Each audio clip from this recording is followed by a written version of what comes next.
그러면 이렇게 정책을 펼친다고 해서 집값이 잡힐까요? 아니요, 전혀 안 잡혀요. 지금 이 정부는 집값을 잡을 생각이 없어요. 정부가 집값을 잡을 생각이 왜 없냐면 때문이에요. 6월 17일자로 부동산 대책 방안이 발표가 됐죠. 제가 야간에 일하는 일을 하고 있어서 늦게까지 잠을 잤다가 뒤늦게 확인을 하고 퇴근한 다음에 부랴부랴 촬영을 하기 시작을 했어요. 자세히 다 읽어보지는 않았는데 굵직굵직하게 몇 가지 확인을 했고 그거에 대한 제 개인적인 생각을 영상에 담아보려고 합니다. 주택시장 안정을 위한 관리 방안. 목차는 이렇게 나와 있는데, 동향은 아파트값이 계속 올랐다. 그래서 정책을 좀 더 강화한다. 이런 내용일 거고요. 가장 중요한 것 중에 하나가 조정대상 지역하고 특이과열지구가 꽤 많이 지정이 됐어요. 여기서 눈여겨보실 만한 곳이 성남 중에 원래 분당만 특이과열지구였는데 수정구가 특이과열지구로 지정이 됐고요. 수원, 안양, 안산, 단원구, 구리, 군포, 의왕, 용인, 수지, 기흥, 화성, 인천의 연수구, 남동구, 서구, 그리고 대전의 동구, 중구, 서구, 유성구 이렇게 지금 지정이 됐습니다. 그리고 조정대상 지역도 청주가 올라가 있고요. 대전이 올라가 있고 인천 전 지역이 조정대상 지역으로 지정이 됐습니다. 강화도하고 옹진구는 제외가 됐고요. 어떻게 보냐면 지정을 할 거면 한꺼번에 다 지정을 해버리지. 예를 들자면 대전 같은 경우에는 총 5개 구 중에 1개 구를 빼놓고 4개 구를 지정을 했죠. 이 말은 저는 좀 이렇게 해석이 돼요. 지정이 안 된 대덕구에 투자를 하면 되는 건가? 대덕구의 아파트값이 오를 차례인가 보다. 요런 느낌. 인천 중에서 투기과열지구로 지정되지 않은 곳은 투자를 해도 되나? 그리고 여기에서 빠진 조정대상 지역이 들어가 있지 않은 파주하고 김포는 요 근래 좀 아파트값이 오르기 시작을 했는데 김포하고 파주를 지정을 안 했어요. 그 말은 투자자들은 이제 김포하고 파주를 투자하면 되는 건가? 이런 생각이 들게 합니다. 지도로 보면 거의 경기도 전역이 다 조정대상 지역으로 묶여있죠. 김포하고 파주 빼고요. 제 생각은 이렇게 특이과열지구로 지정되지 않은 곳으로 조정대상 지역으로만 돼 있는 곳으로 분명 투자자들이 몰릴 거라고 생각을 하거든요. 주요 개발 호재 지역을 토지거래 허가구역으로 지정을 하겠다. 이 말은 토지를 거래를 하려면 허가를 맡아라. 이런 뜻이죠. 근데 이것도 좀 웃긴 게 일단 소나기는 피해가자라는 말인 것 같아요. 결국엔 언젠가는 토지거래 허가구역 지정을 취소를 할 텐데 취소를 하게 되면 그동안 못 올랐던 오르지 못했던 분까지 다 합쳐져서 훨씬 더 오를 것 같거든요. 이 지역은. 그리고 자금조달계획서 제출 대상이 좀 확대가 됐습니다. 기존에는 투기과열지구 조정대상 지역 내 3억 원 이상 주택에 대해서 제한을 했었었는데 지금은 투기과열지구 조정대상 지역 내에서 주택을 거래하는 경우에 모두 자금조달계획서를 제출을 하게 됐어요. 그리고 또 하나는 주택담보대출과 전세자금대출 규제에 대해서 강화를 하고 있는데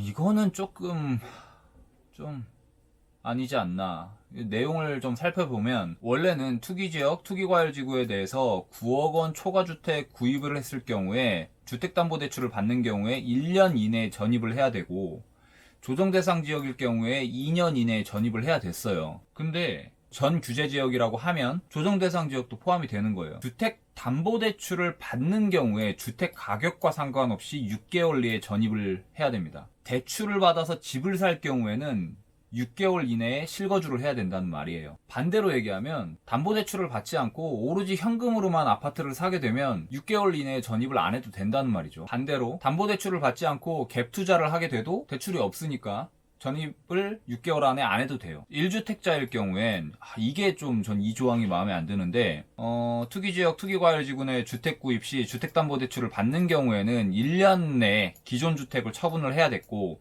신규 주택에 전입을 해야 됐고 그리고 조정대상 지역일 경우에는 2년 이내에 기존 주택을 처분하고 전입을 했어야 됐어요. 근데 어떻게 계산이 됐냐면 전 규제 지역, 그러니까 조정대상 지역도 포함이 되는 거예요. 주택을 구입하면서 주택담보대출을 받게 되면 기존의 주택을 6개월 내에 처분을 해야 된다는 조항이 있어요. 이게 조금 웃긴 게 6개월 내에 집이 안 팔릴 수도 있잖아요. 지금 가뜩이나 대출 규제를 이렇게 막아놨는데 아파트는 그래도 급매를 내놓으면 팔리기도 할 거예요. 근데 조정대상 지역 내에 빌라를 갖고 있는 경우에 그러니까 이렇게 예를 들어 봅시다. 조정대상 지역 내 빌라를 한 채를 갖고 있어요. 실거주를 하고 있어요. 근데 내가 돈을 좀 모아서 아파트를 사려고 해. 그래서 아파트를 담보대출을 받아서 샀어요. 그러면 이 빌라를 조정대상 지역 내 빌라를 6개월 안에 판매를 해야 되는데 처분을 해야 되는데 과연 그게 처분이 될까요?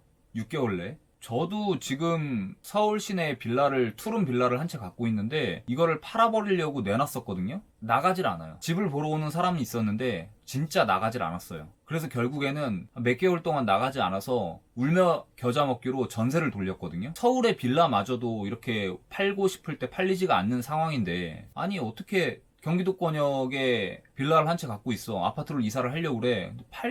팔려고 내놔도 팔리지 않는데 이건 어떻게 해야 되는 거야. 너무한 규제가 아닌가 이렇게 좀 생각을 합니다. 보금자리론 같은 경우에는 보금자리론 대출을 받게 되면 전입 의무는 부과되지 않았었어요. 근데 보금자리론 받을 경우에는 3개월 내에 전입을 해야 되고 1년 이상 거주를 해야 됩니다. 그리고 갭 투자 방지를 위한 전세자금 대출 보증 이용 제한 강화라고 하는데, 원래는 시가 9억 원 초과주택 보유자에 대해서 전세자금 대출 보증을 제한을 했었어요. 전세자금 대출을 받은 다음에 9억 원 초과주택을 매입을 하게 되면은 대출을 즉시 회수를 했었는데, 이게 어떻게 바뀌냐면 투기과열지구 내가 3억 초과 아파트를 신규 구입하는 경우에는 전세대출 보증 제한 대상이 걸립니다. 전세대출을 받은 다음에 투기과열지구 내에 3억 초과되는 아파트를 구입하게 되는 경우에 전세 대출을 즉시 회수를 해요. 투기 지역 내에 3억이 넘어가는 아파트를 한 채 갖고 있으면 전세를 살 수가 없어요. 이걸 역으로 생각을 하면은 이런 생각이 들어요. 투기 지역이 아닌 조정 대상 지역 같은 경우엔 9억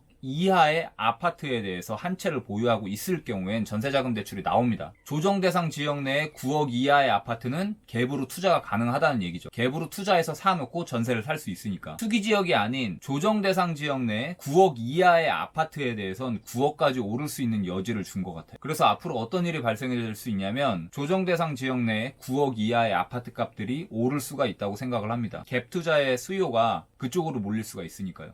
그리고 뭐 재건축에 대해서 안전진단을 좀 더 강화하겠다는 얘기죠. 그러니까 재건축 사업을 좀 더 어렵게 승인을 내겠다 이런 말인 것 같아요. 그래서 재건축이 앞으로는 좀 약세가 되지 않을까 이렇게 생각을 합니다. 그리고 이것도 좀 강력한데, 기존에는 재건축 사업에 대해서 거주 여부와 상관없이 조합원 자격이 부여가 됐었는데, 투기과열지구 재건축에 대해서는 조합원 분양 신청 시까지 2년 이상 거주를 한 경우에만 분양 신청이 허용이 됩니다.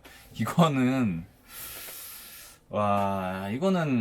그러니까 투기과열지구 재건축을 제가 갖고 있어요. 근데 제가 거기서 실거주 2년을 채우지 않으면 현금 청산이 된다는 말이에요. 최초 조합 설립인가 신청 사업부터 적용을 한다네요. 요번 연도까지 조합 설립인가를 신청을 해야 되는 거예요. 그렇지 않게 된 사업에 대해서는 무조건 2년 이상 실거주를 해야 된다는 말이에요. 예를 들어볼게요. 투기과열지구 내에 재건축 아파트를 요번 연도에 투자의 목적으로 실거주를 하지 않고 들어갔다고 쳐봐요. 요번 연도까지 조합 설립인가를 신청을 해야 되는데 이래저래한 사정으로 요번 연도에 신청을 하지 못했다고 쳐요. 그러면 실거주 2년은 무조건 충족을 해야 된다는 말이거든요. 근데 그 사람이 사정이 있을 수가 있잖아요. 실거주를 못하는 사정. 그러면 그 사람은 실거주를 못했기 때문에 현금 청산이 되는 거예요. 반대로 실거주를 할 목적으로 중간에 들어왔어요. 2년을 못 채우고 그 집이 멸실됐다고 치면, 철거가 됐다고 치면 현금 청산이 될 수도 있어요. 되게 사유재산을 자기들 마음대로 해버리는 이런 조항 같은데 이게 말이 되나 이게? 그리고 법인 사업자일 경우에는 주택담보대출을 전부 다 금지한다는 이런 내용이고요. 예, 대충 이렇게 좀 훑어봤습니다. 굵직굵직한 것들만 훑어봤습니다. 제 생각을 정리해서 말씀을 드릴게요. 저는 어떻게 생각하냐면 실수요자들을 죽이는 정책이고 현금 부자들만 살려주는 정책이라고 생각을 합니다. 왜 그렇게 생각을 하냐면 실수요자들은 더더욱 집 사기가 힘들어졌어요. 투기과열지구, 그러니까 서울 시내에다 집을 살려면 요새 6억? 기본 6억이죠. 아파트가 40%밖에 대출이 나오지가 않아요. 64, 24, 2억 4천만 원 대출이 나오고 3억 6천이 자기 자본이 필요한데 3억 6천을 모으는 게 어떻게 모읍니까? 직장인이 그 큰 돈을. 종잣돈을 마련해서 부동산 투자를 조금씩 하면서 자기 자본을 불려나간 다음에 점핑을 해야 되는데 그런 사다리마저 걷어차버린 그런 정책이라고 생각을 하고요. 반면에 현금 부자들은 아파트를 살 때 대출을 없이 사게 되면 실거주 요건이 필요가 없어요. 물론 나중에 팔 때 양도세에 대해서 면제를 받으려면 실거주를 좀 충족을 해야겠지만, 반면에 돈 없는 사람들은 집을 사고 싶은데 대출도 안 나와. 그래서 내가 이 집에서 저 집으로 가려고 해. 근데 6개월 안에 이 집을 팔아야 돼. 팔려고 내놨는데 받쳐주는 수요층이 없을 수도 있어. 왜냐면 대출이 안 나오니까. 1가구 1주택 실수요자에 대해선 LTV를 70%까지 풀어줘야 되는 거 아니에요? 정말 집을 사고 싶은데 서울, 서울이 아니더라도 서울하고 인접한 경기도권에 집을 사고 싶은데 투기과열지구로 지정이 됐기 때문에 4억짜리 아파트를 한 채 살려고 해도 4억짜리 아파트가 많지도 않아요. 또 대출이 1억 6천밖에 나오지가 않고 2억 4천만 원이 필요한데 2억 4천만 원을 직장인이 어떻게 모읍니까? 최소한 1가구 1주택 실수요자에 대해서는 LTV를 좀 풀어줘야 되는 것 같아요. 이렇게 꽉꽉 막아놓기만 한다면 결국엔 폭발하기 마련인데 언제 폭발할지 모르겠어요. 이거는 지금 이 정부는 집값을 잡을 생각이 없어요. 정부가 집값을 잡을 생각이 왜 없냐면 세금 때문이에요.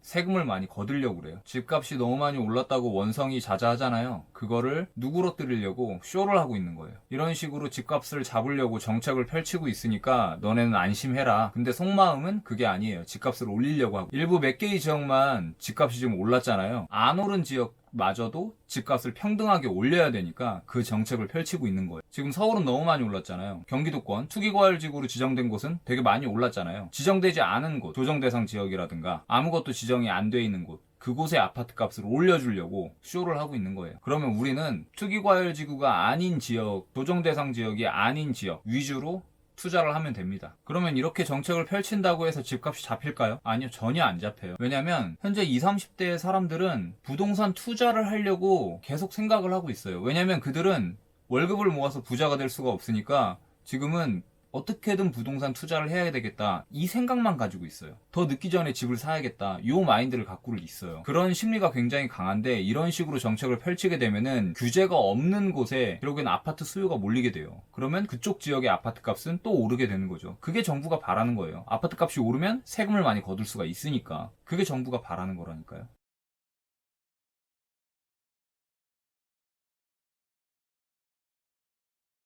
다음 영상에서는 이번 정책으로 인해서 우리가 어떤 식으로 투자 방향을 잡아야 되는지에 대해서 찍고 찾아뵙도록 할게요.